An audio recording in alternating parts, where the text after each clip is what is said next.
Man called GIL. You hear me back there? Got a thing about being heard. I'll either keep you here or chase you out of here. I don't like busy rooms. I'd like a moment of silence. And because I want to dedicate my talk to Greg Pierce, one of NA's longtime members.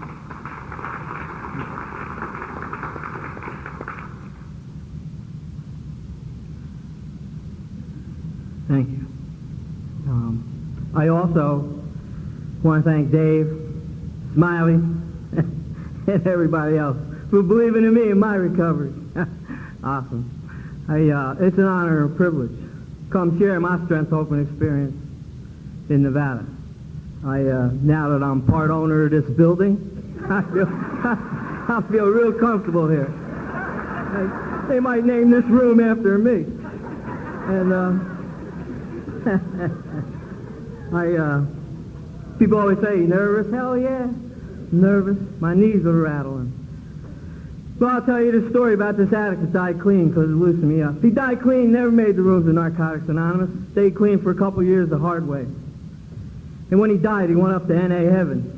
And, well, he didn't know it, though. And this man was waiting for him with this pad. And he said to the addict, "What's your name?" And the addict gave him his name. The guy looked on the pad. He said, "Yep, you're supposed to be here. I guess you're supposed to be here." So the addict says, "What do you have up here?" And the man said, "Well, I'll show you around the clouds. We got 3 denominations. You look around, you see what you like, and maybe you fit in and you belong. We'll see." So he takes him to these first big set of doors up in the clouds, and he opens it up. He sees these people sitting on these hard pews reading this book. And the addict says, "Who are they?" And the guy says, "Those are the Protestants." He says, "No, I ain't hanging with them. They ain't having no fun." "What else you have?" So he takes him to the next big set of doors through the clouds, open up. People kneeling down praying. He said, "Who are they?" The guy says, "Those are the devout Catholics praying to get here. They're already here." He said, "No, I don't want to be with them." Goes to the last big set of doors, opens it up, cigarette smoke comes out, he smells coffee brewing, he looks inside, everyone's hugging one another, laughing, they got cell phones, gold, tattoos. He says, "Who the hell are they?" Guy said, "We don't know, they started coming here 47 years ago."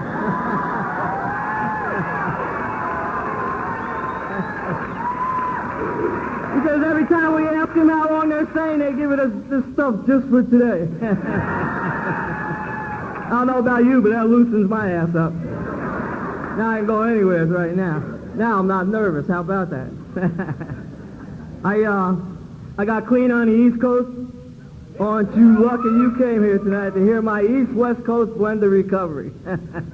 I usually start off backwards. And that's just the way it is for me. You know, at 10 years clean, I lost everything. I lost my second wife for the second time. She couldn't take a joke. And, I had a heating and cooling business in New Jersey, and the IRS came and took some of my trucks and their money out of my bank account. They wanted their money. And I don't know what the hell to do. You know, my business was taking a dive. And the only thing I had 10 years clean was a home group in NA, a sponsor, and a basic text. And somehow I knew that's all I needed. I didn't need nothing else, you know. And I can remember some addicts called me from the West Coast and said, "Gil, why don't you come out here for a little while, you know, check it out." And I took one of them moves they call in the program, you know, geographical cure. Sounds good, right? I mean, that's just the way it is. So, you know, I PMS'd, I packed my suitcase, got on a plane, went out to California, and these addicts were waiting for me, and I'm hurting like hell, you know. I'm glad I had a foundation, but you know what? I don't want to go to no meetings. I wanted to go to Venice Beach, you know, and watch the girls and sit on my pity pot. And then addicts took me to 2 meetings a day for the 10 days I was there. I went to 20 meetings. I didn't want to go to no meetings. And it was out there I met my third wife-to-be. Typical addict. Here I was, you know, in all this pain. And now I meet this redhead. I already married a blonde, a brunette. Now I have a redhead. She's right there. We got married out here 5 years ago. And awesome person. And I had to find a home group, you know, and it wasn't easy. You know, I eventually went back home. I'm ahead of myself. I eventually went back home, and of course I didn't care for the meetings, but I liked the redhead, you know. So we had this East-West Coast phone thing going, and then all of a sudden I was looking at my phone bill. It was far exceeding my rent. I figured I better close up shop and get the hell out. And I did. I decided to move. I decided to say goodbye to my 6 kids, my 2 ex-wives, my sponsor, and all the people I recovered with. Now I'm going to California. PMS. I packed my suitcase again. Off I went, man, to California. And when I moved out, then I had to get a home group. So here I am, the new kid in town, 11 years clean. No one believes me. You know how addicts are. They don't warm up right. You walk into some group and say, yeah, I'm clean 11 years. Oh, you know, they wrote a letter about, hey, New Jersey, you know this guy, GIL? First meeting I went to, I said, you're doing it all wrong. On the East Coast, we do it this way. Oh, man. They wanted to string my ass up. I finally got a sponsor. You know, he's one of them old-time guys, and he goes, yeah, I'll take you on. Yeah, I can handle you, you know. I remember calling my sister one day, and she was like, well, did you get a sponsor? Yeah, well, what's he like? I said, I used to shoot heroin in the alleys. He lived in a dumpster. She said, doesn't sound like a good role model. Oh, no, he's pretty cool. He's my kind of guy. I got that home group. And, you know, I tell you that because it tells me how I got from California to Las Vegas.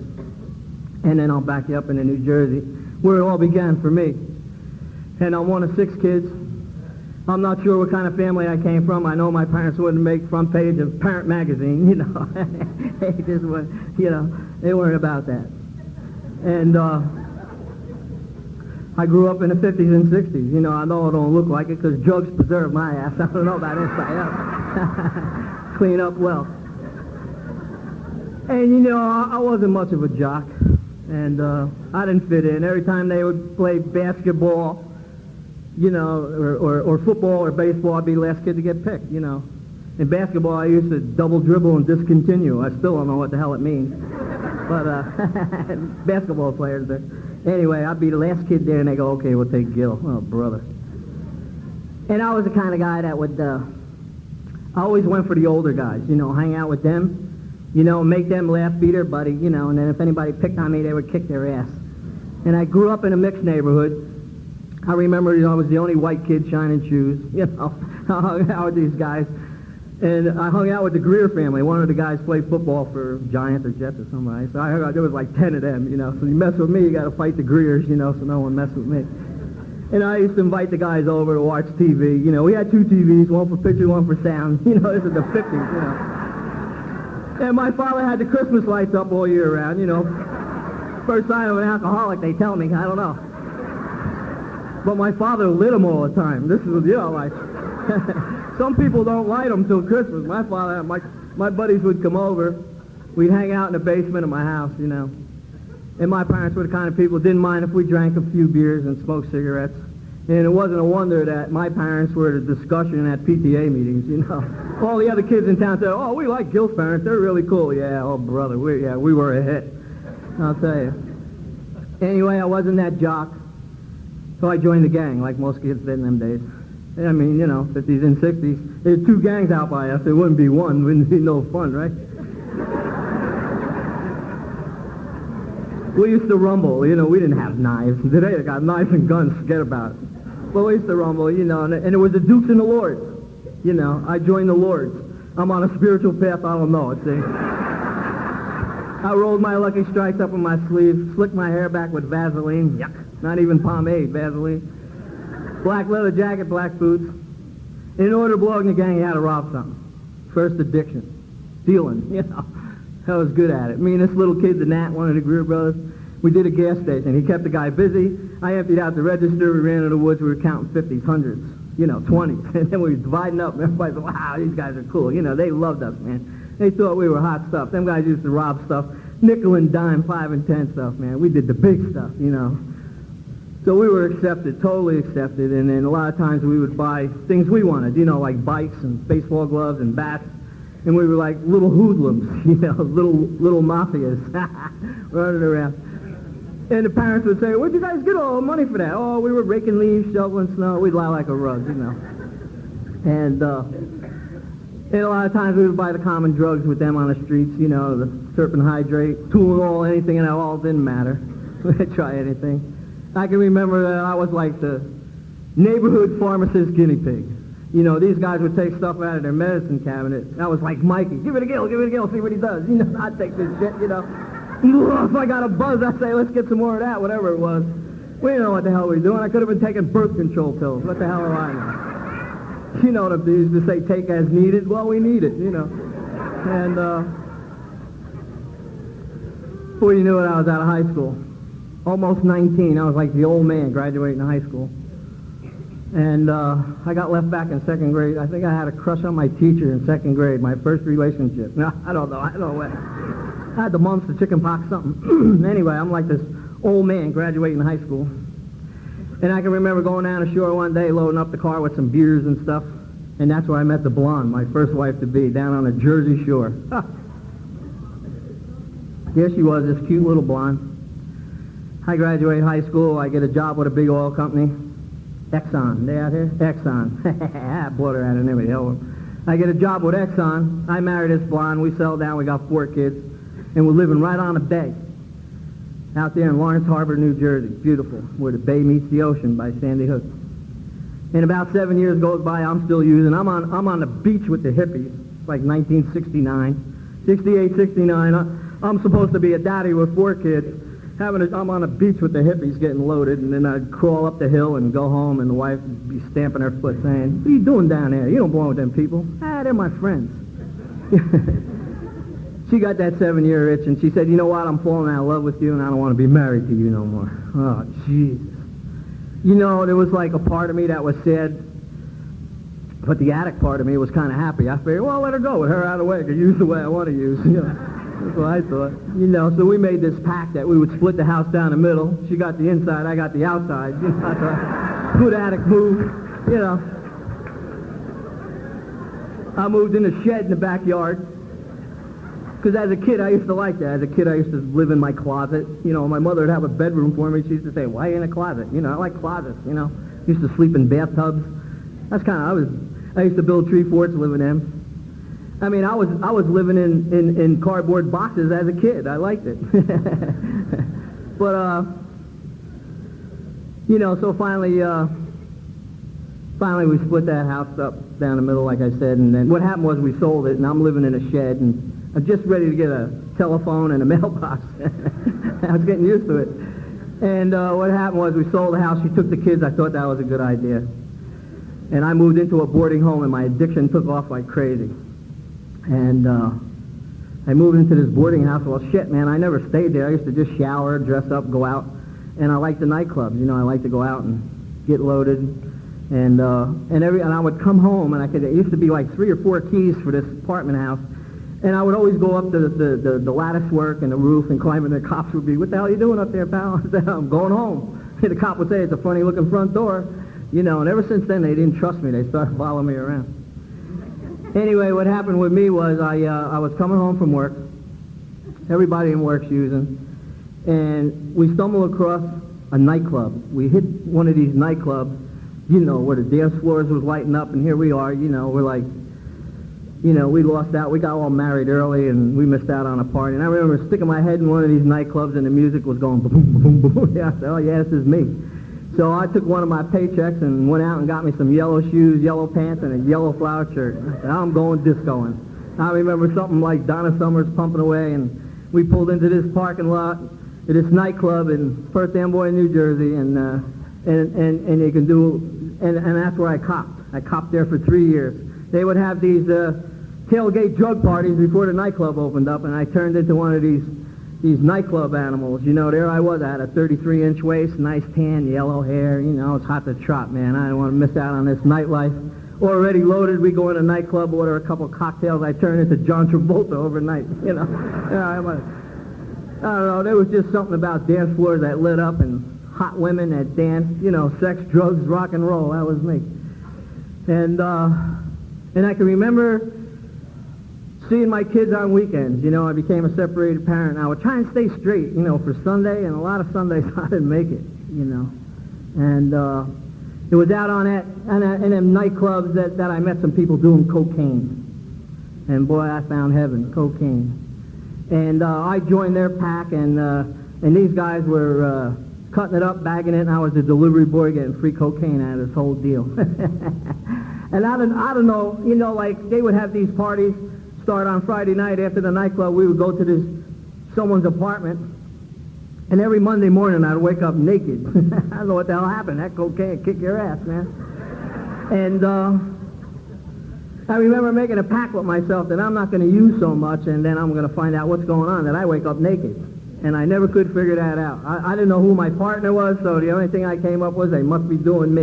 You know, that goddamn cool. I OD'd a couple times with these people, and they were getting nervous. They were afraid, you know. And I remember making the hospital twice. They smelled alcohol on my breath because I used the combination thereof. And I'm not sure if they suspected cocaine, but I remember one of them people in the hospital say, "You got to go to one of these meetings with some big letters, you know." I said, yeah, you know, and I didn't pay no attention to it. And I didn't associate with those people for a long time. I didn't stop using, but I didn't hang out. They got busted, eventually got busted by the federal people, and I never associated with them again. It was on this 3-year run in nightclubbing and drugging and hoteling and moteling that I met my second wife to be. She was 18, I was 30. You know, it was like bliss. But she was a mature 18, just in case there's some parents here, you know, you get the wrong idea. Very mature, but I'm not getting into no drama. She thought she would save me. You know, she wanted to follow me around. I kept running from her. I didn't want to settle down, and I kept using very heavy and getting sick and getting sick and getting sick, changing one drug after another, and she wanted me to settle down with her. A couple years later, we did. We settled down, and we moved like 80 miles from these nightclubs. We got married. We had a couple of kids. We moved into this nice apartment house in Roselle Park, New Jersey, and we settled down, and I met a couple of buddies over there that, a couple of cops we used to use together. Some people used to run from the law. I was running with a couple of guys. I was running with the law, you know. These guys were nuts, a couple of young guys, and they were kind of crazy, and they're not alive today. You know, they didn't know how to use, and they would, every time they would get loaded, they would play that Russian roulette, put one bullet in the revolver, and twice I had to run out a back door of some house. These guys blew their brains out, and you know, and so I never associated with those guys again. You know, but their wives were blaming me for what they were doing, and I can remember, you know, that second wife and I had 2 kids, and she was calling me on my addiction at this point in my life. She said, "You use every day. That's not normal," and she said, "You do something about your using, or I'm leaving." You know, I got the ultimatum. I remember coming home and seeing suitcases by my door. I said, "Who's moving in?" She said, "No, who's moving out?" You know, like, she was serious. And I thought, maybe I better do something. I don't want to lose my second wife. And I remember this one guy was in the building. Bones is his name, Arizona Bones. And you see, the last drug I finished up with was alcohol, and it kicked my ass, and it kicked my ass good.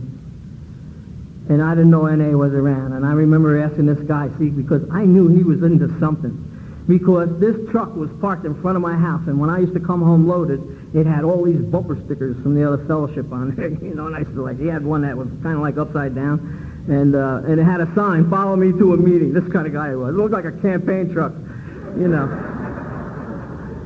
I knew he was straight, and I said to him, "Take me to a meeting, because my wife's going to leave me." He said, "Yeah, where do you want to go?" I said, 4 towns away. He said, "No." He said, "Everybody goes 4 towns away." He said, "You go to a meeting in the town you got loaded in, no one will know you because they're all 4 towns away." I said, "Okay." He lied, man. I walk into this meeting, I go down his basement steps, big-ass meeting. There they all are. All the guys I played baseball with, hung out with, used with, you know, Lefty, you know, Rico the Knife, Fast Eddie. There they all were against the wall. You know, "Oh, Gil, we've been waiting for you. Thought you were dead." You know, these guys are there. There they were. And old guy came up to me. Every group has one, you know. And he says, "Good, we need a coffee maker. Ours relapsed." I said, "Relapse? Where'd you catch that from, coffee? Smart ass me. He said, no. So I said, yeah, I'll make coffee. And I'm jonesing, man. My gut's tight. I'm coming apart. You know how you wind up with those feelings after you're using? I'm not even going to no rehab. Man, I don't know what to do. I went to the meeting. I'm in the kitchen. I'm jonesing like hell, and this newcomer hands me a joint. Remember me puffing away on this marijuana in the back. The fans are blowing it out to the audience. They come busting in the kitchen. Who's doing it? What's going on? What are you guys doing? Oh, geez, put that thing out. You can't do that here. I said to them, we don't drink. They said, oh, no good. Anything that affects you from the neck up. And I said, well, okay. I'll put it out. I don't want to lose my position. So I'll put it out.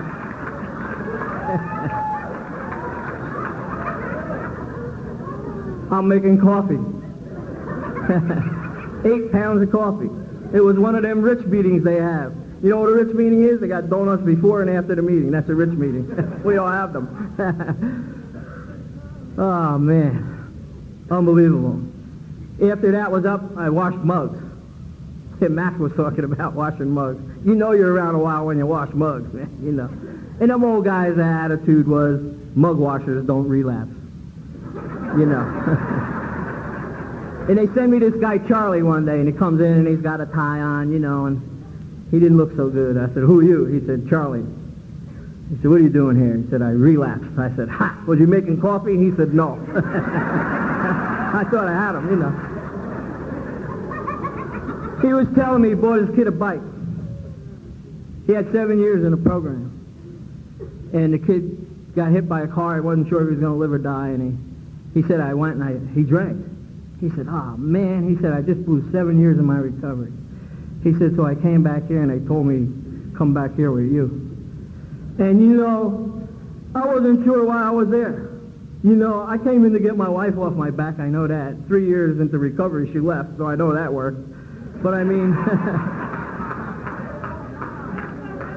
I looked in his eye, and I said, whoa. And I said, I better take this thing a little more serious.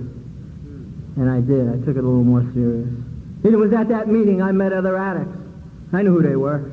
The tough guys hanging out in the back of the room. In them days, they wore their NA shirts and hats to the meetings. They were pretty cool. Them people don't know what to do with them people. But they didn't chase them out. Not what I've seen. You know, they would come there. And then we would go to the diner after the meeting, talk about the drugs we used. It was through them guys that I started to see a little bit of myself in every one of them addicts. And we would go to the diner and we would talk about the drugs we used, what it did to us, you know, and people we knew, and old connections. It was like home week. And I stuck around a while. Them guys would try to get me to go to NA, and I said, I'm pretty comfortable, you know. And then what happened was, about 2 years or a year and a half, my wife comes to the meeting. They threw her out of one of them co-programs. You go to the meeting. She goes, I said, what are you doing here? She says, I got a problem too. And I said, well, that's nice, but this is my meeting. I didn't want to, I was like my goldfish. I was territorial. I took her over to the table because Charlie, that relapser, him and I hooked up, and he showed me the ropes, where the rest of the meetings were, and I didn't know there were other meetings. I thought I was going to the only meeting in the world. My luck was in the town that I used in. And so he introduced me to the other meetings and meeting lists, and as I came out of that kitchen, you know, I started to get a little better, you know, and I told her, you know, I said, well, here's the meeting list. There are other meetings in the area. You might like them. I like this one. Oh, shit. Oh, man. They told her, join that group, get a sponsor, and clean house. A year went by. She did exactly that. She came to me, and I was the first one to go. She said, I don't love you no more. I thought, oh, shit, here's another wife. What the hell's going on here? Right away, I became her confidant, you know, because I heard it at a meeting, and I said, you can't make no major decisions for a year. Well, she wasn't buying that shit, I'll tell you right now. Not buying it at all. Oh, man. I was like, oh, man. I didn't know what to do. I went to my sponsor I had at that time, and his advice was, stay in the marriage a year, nothing changes, get out. Oh, easy for him to say. Oh, shit, worst year of my life. I don't know what to do. I came into recovery, and we fell into that recovery syndrome couples fall into. We're getting clean, we don't know who the hell we are, you know. And I was like, geez, I don't know what the hell to do. There's nothing going on in the bedroom. I'm sleeping on the couch. Now, she's off to meetings. We got a babysitter. I don't know what to do. It was like competition in recovery. I don't know which meeting to go to. I'm looking in the windows. I'm following her around. She's going to recovery dances with guys I'm recovering with. Now I'm tapping her phone. I'm doing this open heart surgery on myself. Actually, they call that stalking today. So, you go to jail. You do that today. I'm hurting, man. I was starting to hurt. About 4 or 5 months went by. I didn't know. You know what? I couldn't imagine being clean without my family. It's like I couldn't think. I was like, what's going on? What did I do, man? I stopped using. Why is this happening to me? I had lost all this weight and got sick and wound up in a hospital. I got an ulcer attack, and I'm laying in this hospital, and doctors are in the corner going, oh, shit, I'm going. And so they said to me, you must be under a lot of stress. Easy to say. I don't know what to do. They said I had an ulcer, go home, take care of yourself. I moved out. I went home, I said, to hell with her. I'm leaving. I took my binky, my blanket, my basic text, I left. I said, to hell with you. I moved a town away. One more time, I don't want to be away from my kids. I became a separated parent again, only this time clean. And I moved to Elizabeth, New Jersey, right on the Newark line. And I lived next to a cemetery, and I used to pull on a dark road to the cemetery and talk. They can't hear you. They're dead. And I was talking to my God. I'm saying, man, I don't understand. What the hell's going on? I was in so much pain. My feelings, my emotions were killing me.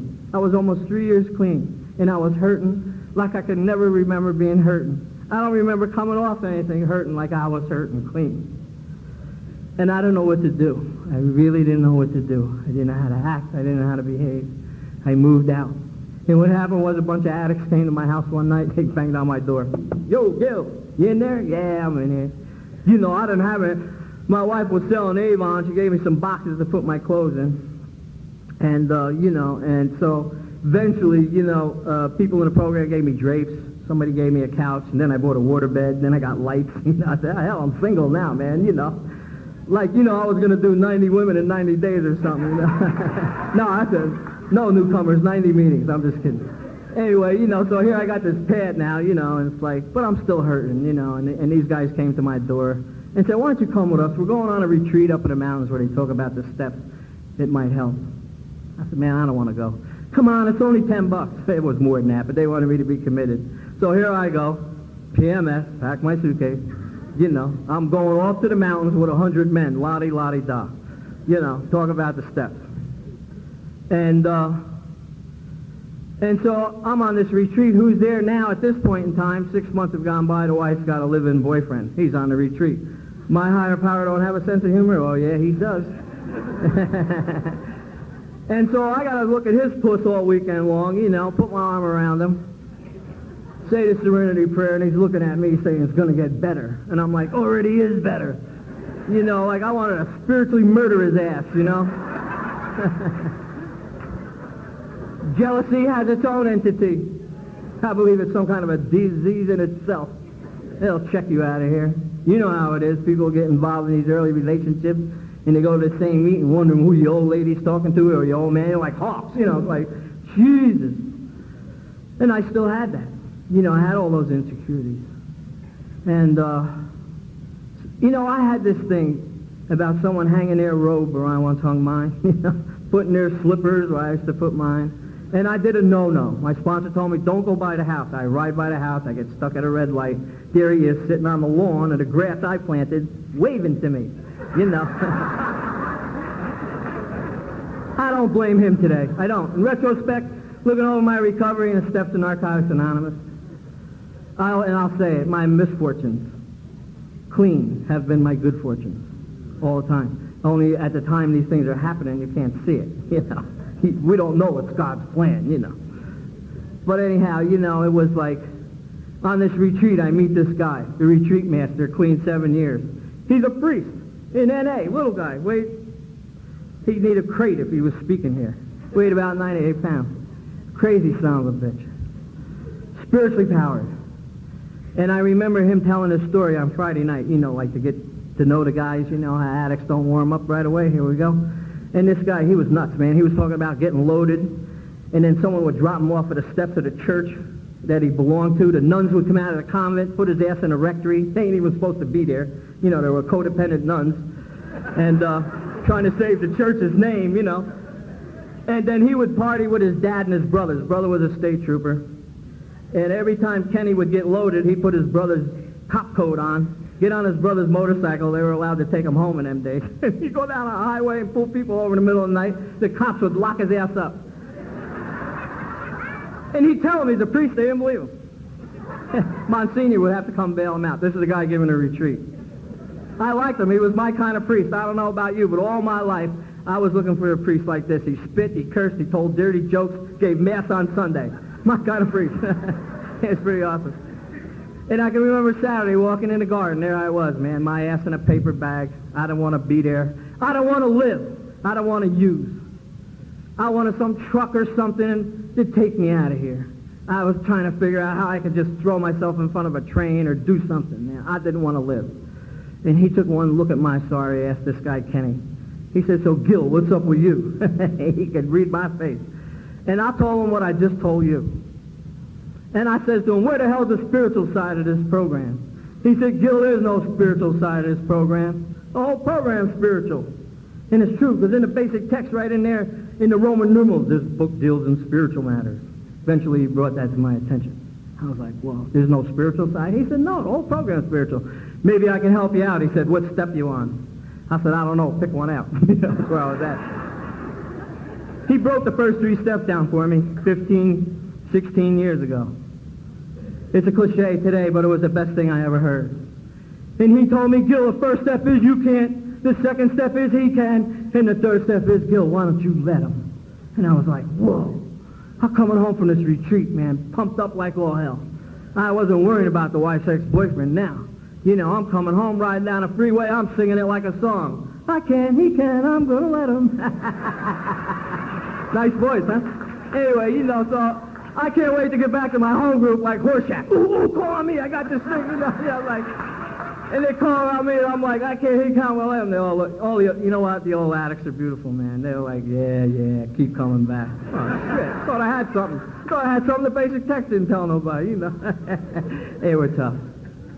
It was around that time them guys took me to an NA meeting. I was 3 years clean, went to my first NA meeting, Bergen Pines, New Jersey. I'll never forget it. It's still there, too. I think it is. They take me to this meeting because my wife kept coming around, and, you know, I don't want to be at the same meeting, watching her hold his hand, you know, all that shit, you know. And so, anyhow, they said, come on to NA, and I went to NA, and I went to this Bergen Pines, New Jersey. There I was. The heroin addicts were over there. The pill addicts were over there. I'm sitting in the middle. They're arguing who the hell's a better real addict. You know, I'm like, what the hell? I said to them, where'd you take me? What is this? Everyone's clean out of hearsay. You know, slap shot recovery. And here I am, this little shit-ass guy from another fellowship. Now, you see, some people say this is a mixed message. But you want to know something? That's how I got to NA. It's the only story I got. I don't have another one. They told me they didn't care where I came from. We tell you we don't care where you came from, so that's where I came from. 3 years clean. You know, that's the way it was for me. And them guys told me, don't judge NA by his first meeting. Boy, that was good advice. I wasn't going to go back. I hooked on to these people. I liked that meeting. Every other person in the room had the virus. Every time I would make a friend, I would lose a friend. These people would die, and they would give me their chips. I wound up with all these dead people's chips.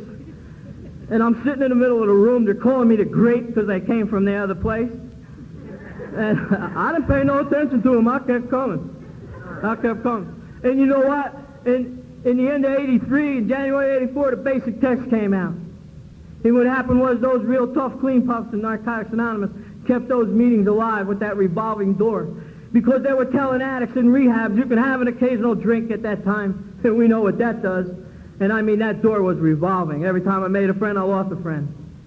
Everyone was sitting in them rooms out of fear. They were staying clean out of fear. I never saw anything like it. But when the basic text come out, and because those addicts went to that other fellowship, they went to them step studies, they got that structure, they listened, they didn't make no waves, they listened, they brought that structure back when they got their own book and they started their own step studies, and that's where I began going to the NA meetings. I went to 3 step studies a week for all the time I was in New Jersey.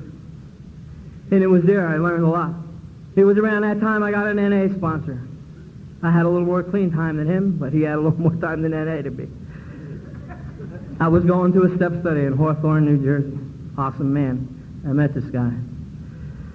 And I didn't know what to do.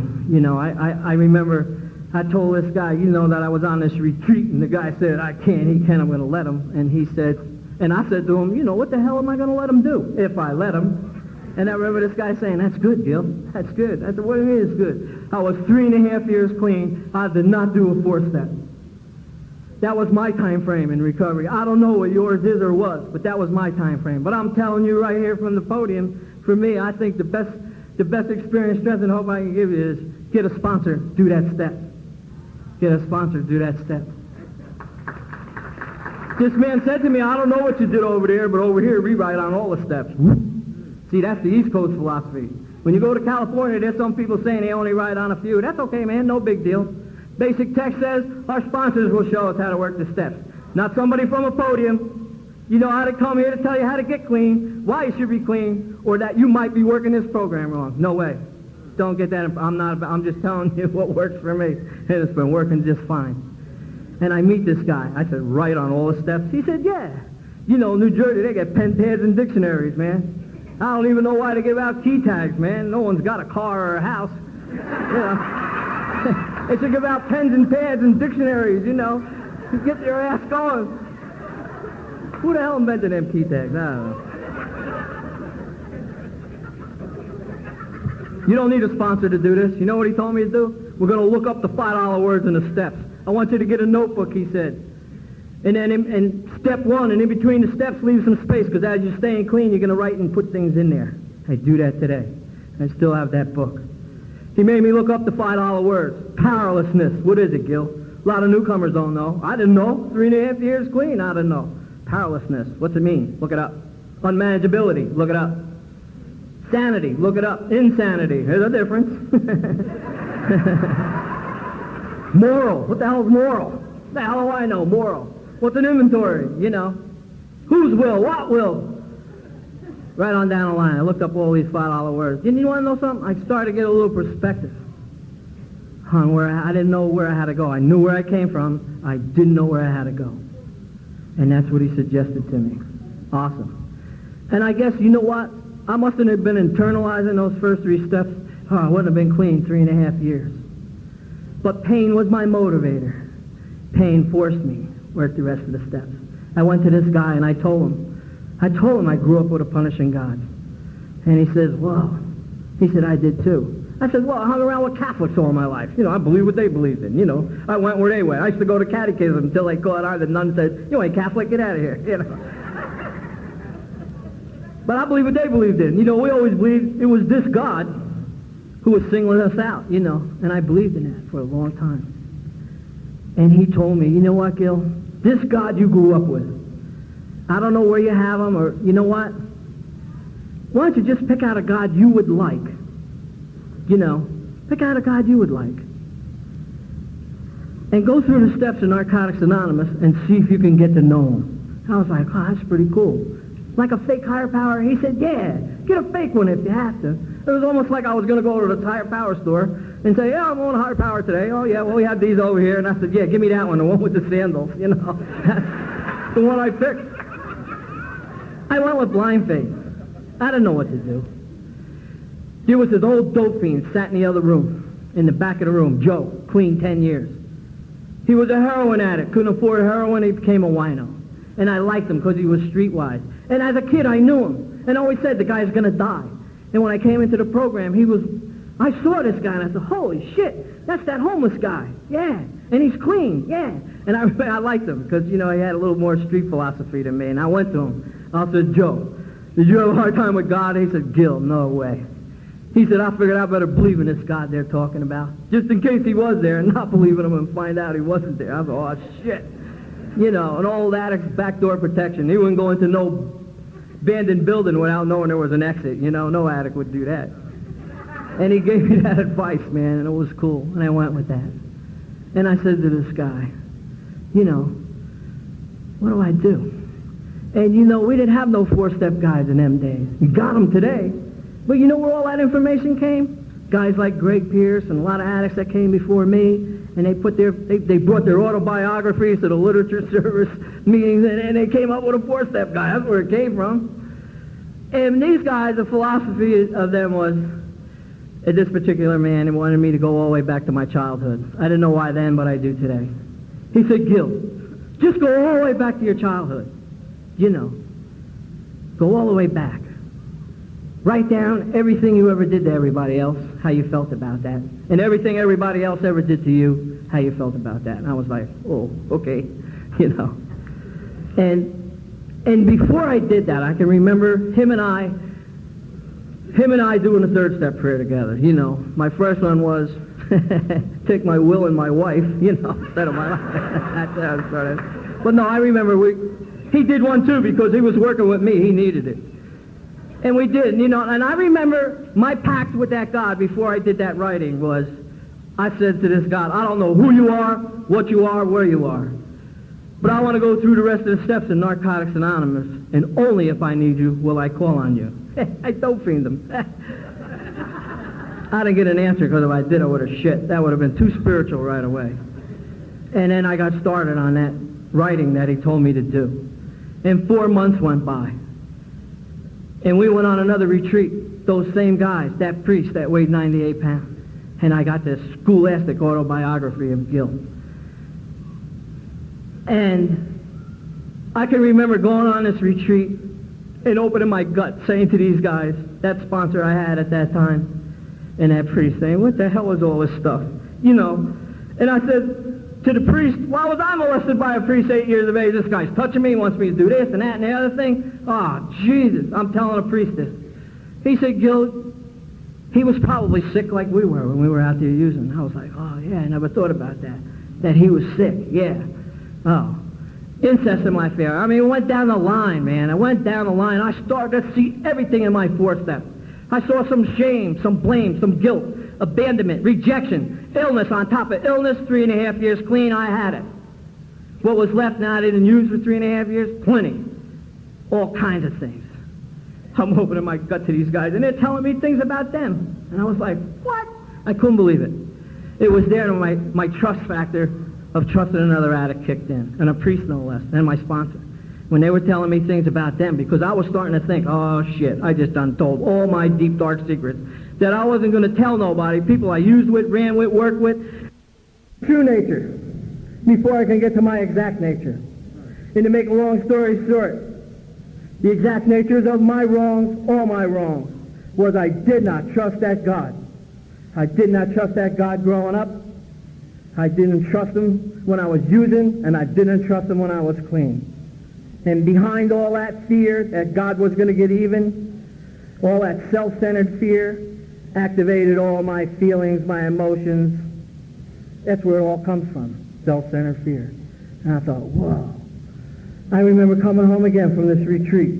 One more time, I'm strutting around the home group. I did my 5th step. You know, you were a guru when you did your 5th step.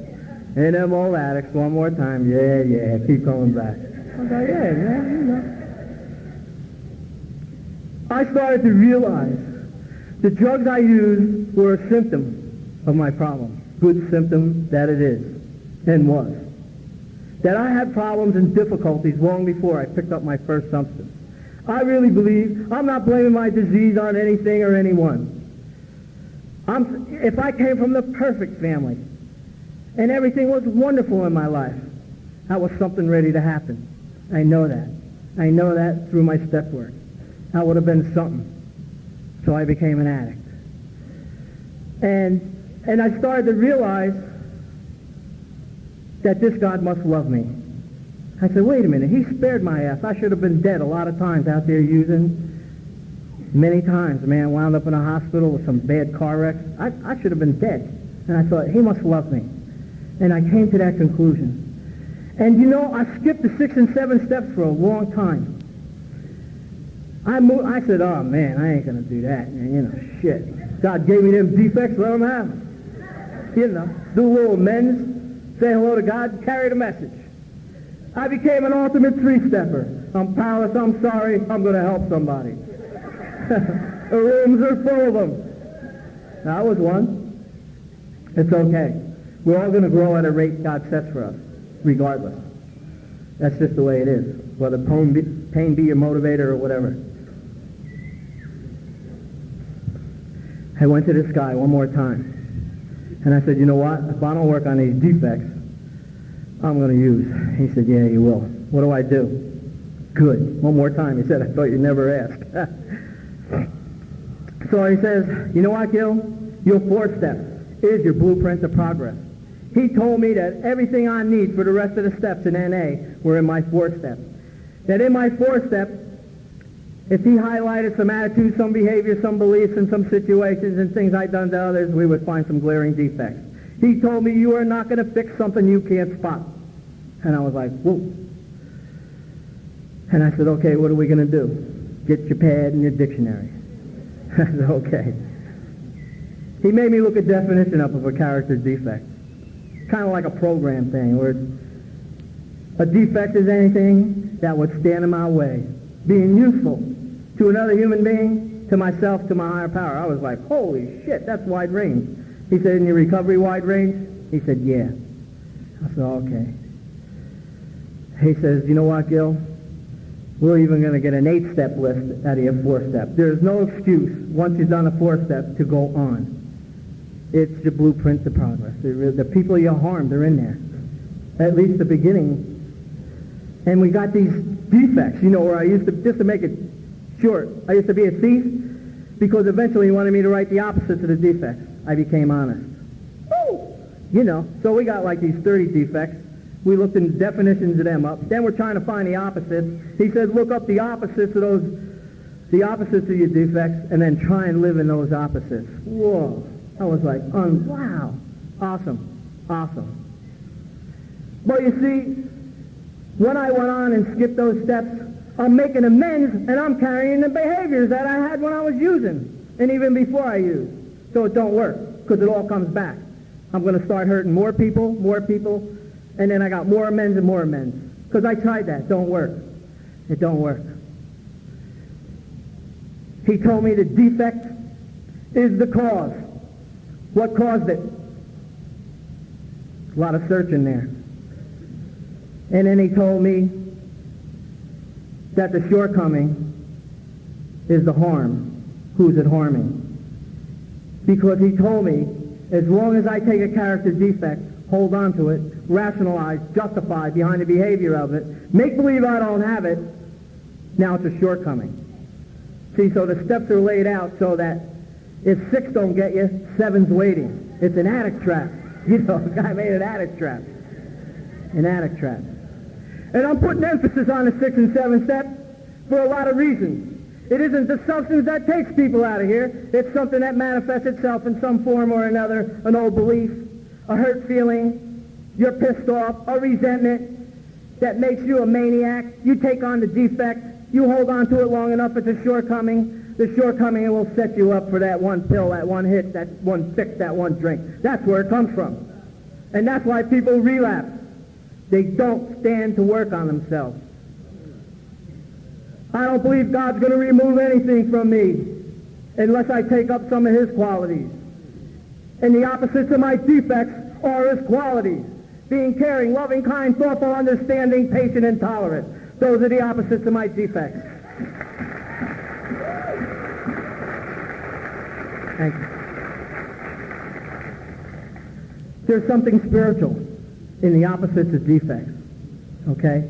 There's a reason why God made us derelicts, so we can find ourselves behind every defect.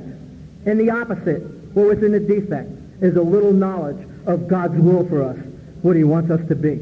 And they lie in the defects. If you skip them and you move on, you got the behavior. You got untreated addictions, what you have. And I don't want it. I don't know about you. You can have it. I don't want it. I work hard on what's left now that I haven't used for 19 years. Really? What's left?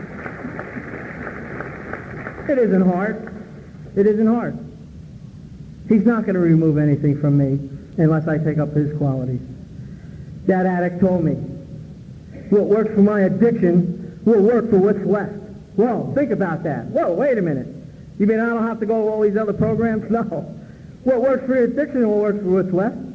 I quit smoking with the steps of Narcotics Anonymous. It works. And some other things. And I have diabetes. And I apply the same program to the diabetes, and that's hard.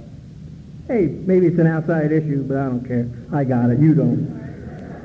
And defects can kill you. They'll set you up. They will alter your behavior. They will kill your belief system. They will block you from spirituality. They really will. And 8, I go back to that 4 step, there they are, people I harm. They're all there. I put fake higher power, because I picked one out. You know, he laughed. Hey, I ain't taking no chances. Fake higher power, ex-wives, kids, parents, people, places, things, old ladies I ripped off, you know, all that shit. Boom, list hits the ground. Why you need a sponsor? There you are. Make a long story short, if you're new or if you're around a while and you haven't worked any steps, for me, if I don't get in touch with my past, I can't live clean, comfortable now. I can't. Can't do it. Can't do it. I ain't going to have a spiritual awakening either, and I want one. I want one all the time. It's like orgasm, spiritual awakening. You know, I'm an addict. Once I have a spiritual awakening, I want some more. My parents were in a hospital and they were dying. My father, an amputee. My mother, my mother thought my father was dead. My father thought my mother was dead. And I'm going, 8 years clean, I'm going to the hospital. I put my arms around my dad and I said, I love you, Dad. And he said, I love you too, son. Yeah. And I've been going through this thing this week about my parents. When will I ever see them again, you know? And my mom too. I go to her and I tell her I love her. The first, she goes, you're still going to that meeting? So, oh, jeez. Yeah, Mom. I said, NA is the best thing that ever happened to me. She told the nurse, my son's a good boy, he goes to NA. Oh, my, jeez, you know, I'm telling you. Doctor. You know, I don't know who raised you, fed you, housed you, clothed you.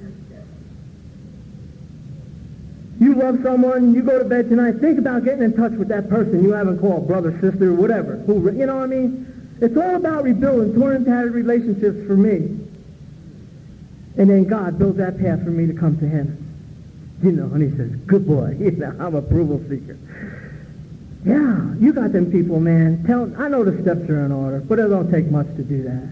They really don't. There is a direct proportion of life. How I live my life today and how I get along with others, there's a direct thing about how I am feeling about my parents, whether they're dead, living, or gone. They were alcoholics, but they were good people. It was through my addiction I got to understand where the hell they came from. And anybody that I've noticed, including myself, that doesn't have good terms with how we're connected with our parents, we're having problems elsewhere. You ever notice that? I know that from me. And that's where that comes from. And that's why the program is suggesting that I come in terms with this. Whether you got to write a gravesite letter, whatever the hell you got to do it. Clear away the records of our past. It's a lifetime job.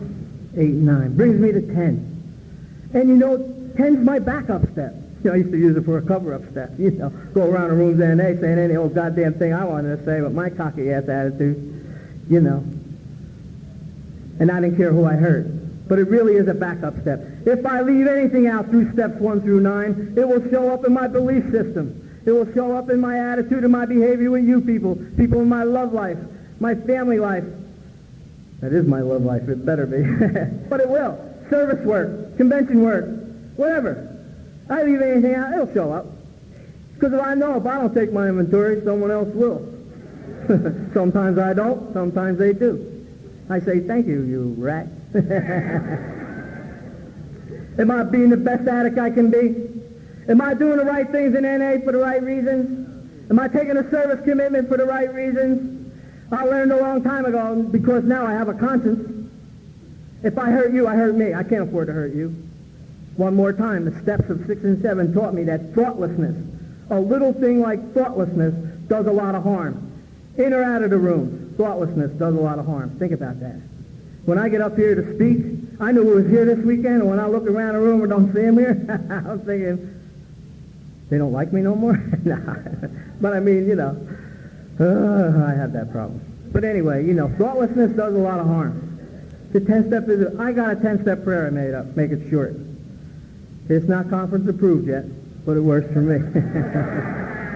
I go to bed at night and I say, God, tomorrow, I hope people are as nice to me as I was to them today. That's pretty powerful. And I say, oh shit, was I nice to people? I missed the mark. I missed the mark a lot of times. Then I got to use the last part of the 10 step that's there. Did you ever see IP pamphlet number 9? Collect dust on a rack in the meeting. There's 45 questions in there. Of course, the new workbook has a lot of questions too, but do that puppy, man. They'll tell you where you're at. You don't need no one to take your inventory. I'll take one of them out. Oh, shit, boy, am I screwed up. There's 45 questions. I need 10. I need to know if I've got things right with man and God. Am I doing the right things for the right reasons in my life? So that I can do the 11th step, man. There's the ultimate of all steps. They want to know, do I want to improve my conscious contact with this fake God I threw up there? I go, hell yeah, you bet your ass. I didn't come this far for nothing. And they say, well, Gil, through prayer and meditation, you can do this. And I know for a fact, God's not going to give me a task to do without the means to do it. And the means to do it is to do the steps so that I can do what his will is for me. Carry that message. And I'm like, yeah, I want to do this. And they say, well, you know what? I'm not a meditator. People get into yoga and all this. I'm a regular guy, man. I try to clear my mind with the 10 steps. Sometimes I don't got everything right in my life. But I learn to live a life by not how I feel and what's going on sometimes. And I close my eyes in a dark room and I light a candle. Then I open my eyes and I can see them colors in that candle. Reds, blues, greens, yellows. Sometimes it changes. Different colors. I blow it out. And when I blow it out, I still see the flame. It blows my mind. Why is that flame still there? And today I can put a face on that fake higher power. And I can still see the flame flickering off his face. Tears coming down his eyes. Smiling, staring at this addict. He loves me, man. He loves me unconditionally. And I say, I got all my life. I'm asking you, I need this. Can you do this for me? Can I hit the slot machine tomorrow? I say, what? Wow, man, I never asked what I could do for you today. You did all these things for me. Right then and there, my world's not in the way. That instant, that second. What can I do for you today? You did all this for me. I thank him for keeping me clean. I thank him for them things he took away from the steps of Narcotics Anonymous. I thank him for the things he's given me through the steps of Narcotics Anonymous. And then I humble myself and I thank him for what's left.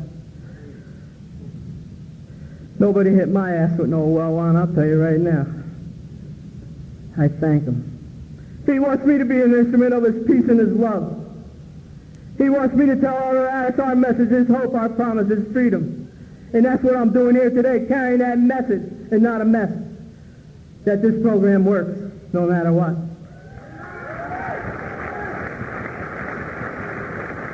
And not overnight, over time.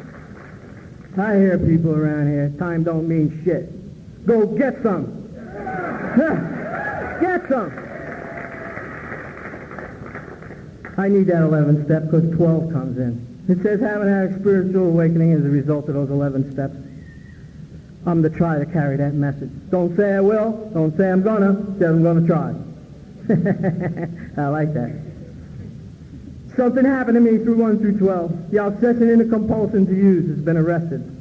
I'm not saying I don't think about using from time to time. It still looks good. Looks good all the time. Substances are always there.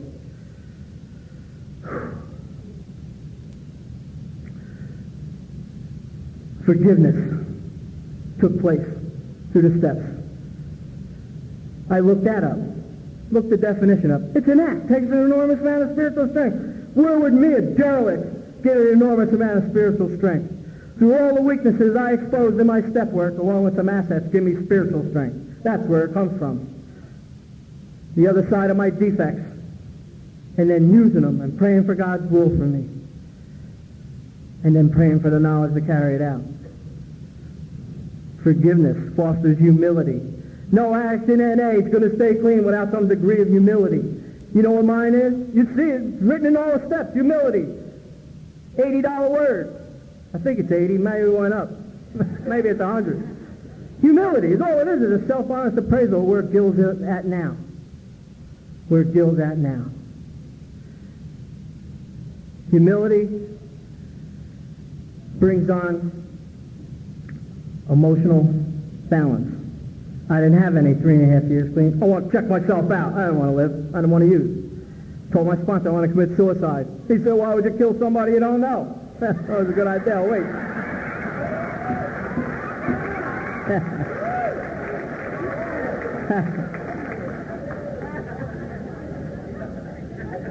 Those things bring on gratitude. No one's going to stay clean, doesn't have some kind of gratitude for the recovery. I got to have gratitude that I was a derelict, a drug addict in recovery. I got to have gratitude for that. I'm not proud of some of the things I did. Gratitude for being an addict to find a new way of life. I'd give up my old life for a new way of life. Awesome. Unbelievable. Gratitude. I don't need to talk about it. Put it into action. I'm a service to my home group. Gardena speaker meeting, Gardena, California. Come on down on a Monday night. So I'm not a member of NA. I'm a member of home group belongs to NA. There's a difference. I don't want to get into it, but there's a difference. Gratitude. Gratitude brings on spiritual progress. There it is. The basic text telling us the touchstone of all recovery, spiritual progress. You know why? It doesn't have any boundaries. There's boundaries all over this place, even in this hotel, in states, counties, marriages, rehabs, halfway houses, boundaries. Relationships, shaky, boundaries. Spirituality is boundless. A man or a woman can take the steps of Narcotics Anonymous. Go where no man or woman's gone before without the Spaceship Enterprise. Think about that. That's your last trip. Think about that. Awesome, man. Awesome. Awesome. Where are we at? Time frame. And you know what? And I'll go through them real quick. That's only half the program. There are another set of principles around here, and they're not negotiable. Traditions of Narcotics Anonymous. They teach us how to get along with other human beings. Think about that. That's pretty awesome, man. Not negotiable. They've worked for a lot of years. They worked for our predecessors, and they've worked for us for 47 years. How about that? Jimmy Kay, the co-founder, and all those people that hung around with him that started their meetings, it wasn't until they adapted the traditions that NA started to take off. And a lot of people don't know NA is 47 years old. That's like around a while. Of course, the 60s were rough. 60s were rough. Scarcity addicts. We're the minority. People are dying to get here. Well, you know what the traditions remind me of? The traditions remind me of this log floating down this rapid river. And on that log's these ants. And those are the addicts in NA. Every one of them ants think they're steering the log. You ever notice that? That's the way it is.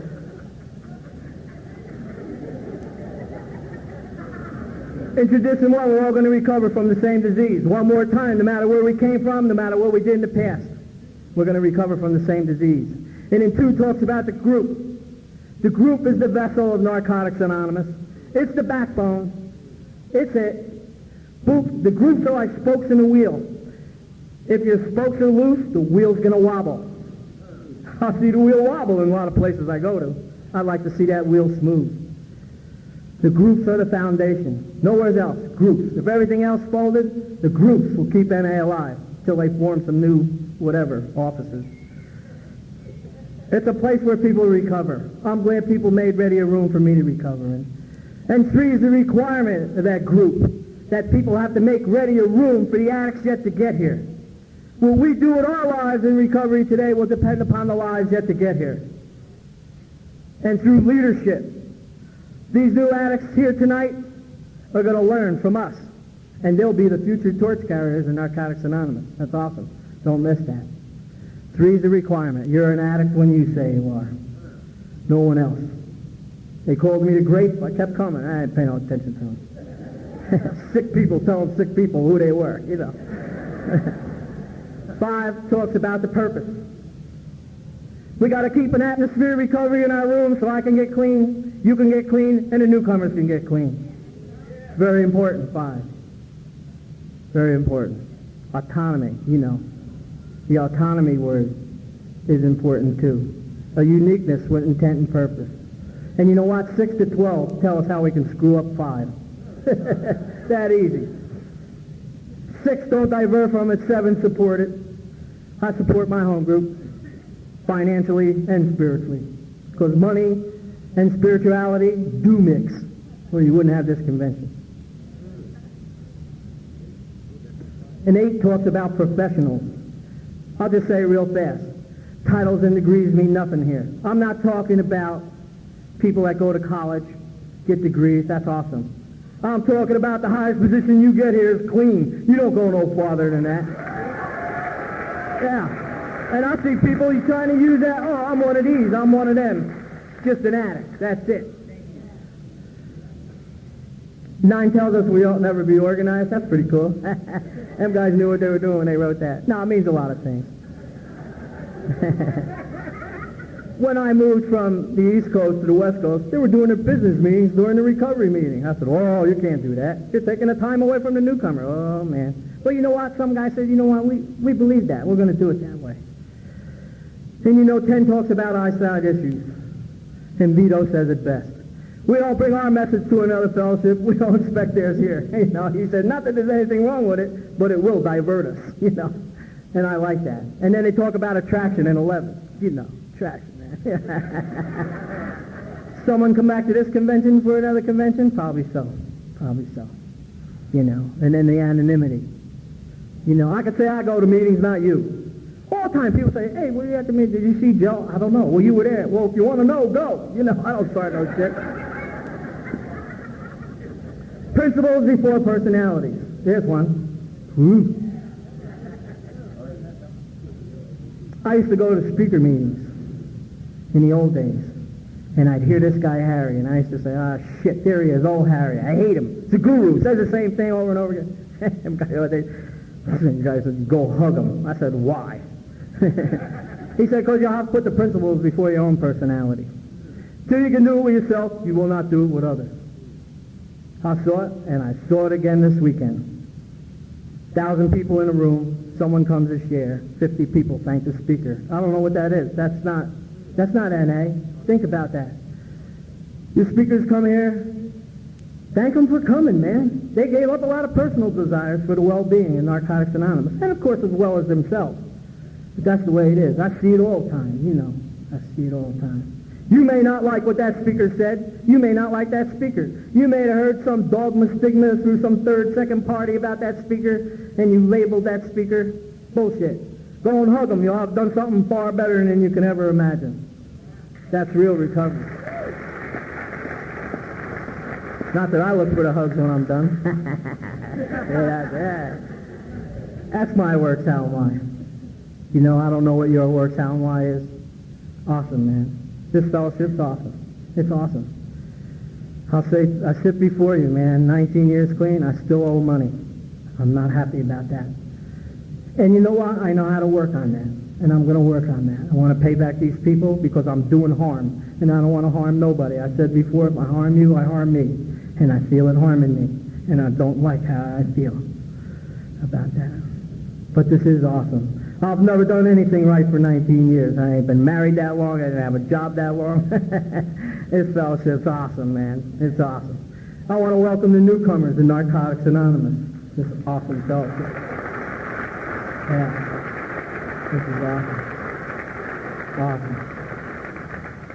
Best thing I ever done. I want to close with a prayer I learned on the East Coast of New Jersey. And the prayer goes, I want to place my hand in yours, and together we can do something for Narcotics Anonymous. I know I can't do alone. I'm an addict. My name is GIL. I love you. Thank you.